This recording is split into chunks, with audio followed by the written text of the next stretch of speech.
Hey there, tech enthusiasts. Welcome back to another exciting tutorial.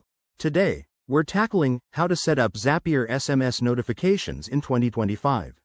If you're looking to automate your workflow and get instant alerts on your phone, this is the video for you. Zapier is a powerhouse tool that connects your favorite apps, and setting up SMS notifications can save you tons of time.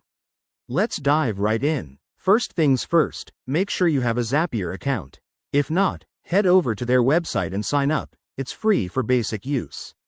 Once you're logged in, click on the big Make a Zap button to start creating your automation. Step 1. Choose your trigger. This is the event that kicks off the notification. For example, if you want an SMS when you get a new email in Gmail, select Gmail as your trigger app and pick New Email as the event. Zapier will guide you through connecting your Gmail account if it isn't already linked. Next, set up the action. Search for an SMS integration like Twilio, which is popular for sending texts. Select Send SMS as your action, and Zapier will prompt you to connect your Twilio account. Don't worry if this sounds complicated. Zapier makes it straightforward with step-by-step prompts. Now, customize your SMS.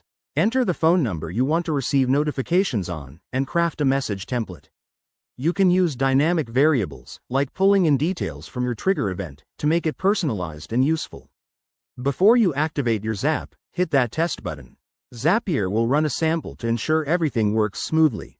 If there are any errors, double-check your connections or tweak your settings. Common issues include incorrect phone formats or unverified accounts. Once it's all good, turn on your Zap. You'll start receiving SMS notifications in real time.